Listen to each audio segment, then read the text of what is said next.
Pet Sematary is a story of a big city doctor that moves his family to rural Maine in the promise of a better life. But when tragedy strikes, he'll do anything to keep that promise, even if it means undoing death. I think it was the human element to it and its relatability. I mean, the premise about, the fear coming from the fear of death or the fear of losing a loved one is such a universal theme that everyone can relate to. And Dennis and I are fans of horror movies that stem from the characters and from the themes, and that the horror is sort of a metaphor for what these people are going through. Yeah, you bring the horror in with you. It's not some extraneous concept, it's something that comes from within. We made a big push to trust the book, to trust the original story. It's a timeless story. And so a lot of our notes really were about getting things back to the original novel and being respectful to that. A, because we're huge Stephen King fans, but B, because that just seems to work. Fans really seem to respond to being true to material, especially nowadays in the age of like Game of Thrones and Harry Potter. The more time you have to really build upon the world and be, true to the nature, fans and audience members really respect that. So that was a big part of our push.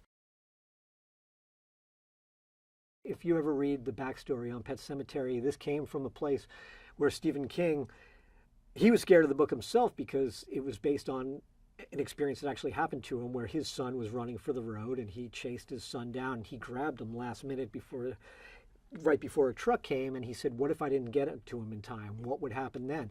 And this whole story came out of that fear. What would happen if he didn't grab his kid in time?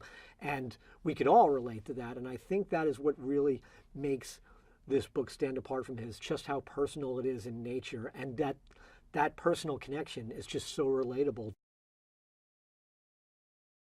One of the things we were really excited about was how rich the mythology in the world is in the book. It's something Stephen King does so well, and Pet Sematary is no exception. I mean, he hints at this deeper setting and environment and this history to the burial ground. So there's all this folklore, this rich folklore. And I think a lot of people, Kevin and I definitely included, love that sort of stuff in movies. We have been big fans of Jason Clarke his entire career. He's one of those everyday men that you see in movies, and he blends in so well, yet he's always the standout. And Jason was so interesting because he was such a fan of the book and of Stephen King that he was the guy that every weekend was calling us up on the phone saying, hey guys, I just read this chapter a 10th time, or I just read the book a 3rd time, and there's an amazing line that Lewis says that we have to get in on Monday when we shoot. We have to get this line in. So his nickname became the Archivist. Whenever you needed to know anything, like, Jason, how many steps are there leading up to the burial ground? He always knew the answer to everything. John was amazing. I mean, he was the choice for this role. I mean, he's got the perfect balance for Jud, this man that kind of comes with this, sweet, welcoming man that could have this bond with this young girl, but he's got dark secrets. He's got a troubled past. He's got things he's not sharing. And just looking at John Lithgow, physicality, he fit the role perfectly. Just Jud, the towering man. 2-time Oscar nominee, but the guy's made 1,000 films. And people like that are just a pleasure to work with. You're at the monitor and you're seeing what they're giving you just with their face alone, without even saying anything. And you're just giggling with glee because you're getting exactly what you saw when you were thinking about it and developing it. That's exciting. Amy is one of those just great actors, and she's a great director, great producer, great writer. And we knew Amy had the depth and the chops to really pull this off. But it's a tough role. I mean, Amy, that role is like a roller coaster ride emotionally. I mean, she has to have all these heavy scenes dealing with her sister and stuff. And Amy just knocked it out of the park. I mean, she could turn it on like that. She could go from 0 to 10 in like a second. She's been like an indie darling for so long. She pops up in all these great iconic independent horror movies.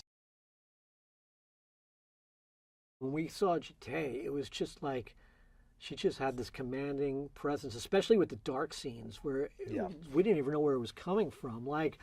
There was a time where we were okay, she must have been prepped for this or whatever. And then we were on set one day, and then somebody asked like her mom about it, like, hey, what'd you do to train her for the role? And her mom was like, oh no, the directors must have directed her, because like I don't know where she gets from, but so I don't know where she was getting this from, but she just had a natural understanding of where to go for that role. I don't know where it was coming from. You'd yell cut, and then she'd just be like, hey guys, dancing around and when's like lunch? wanting to go to the craft service table and get some chocolate and stuff, and we were like, oh, she's just a kid. She's not, the spawn of Satan. She's a kid. Yeah.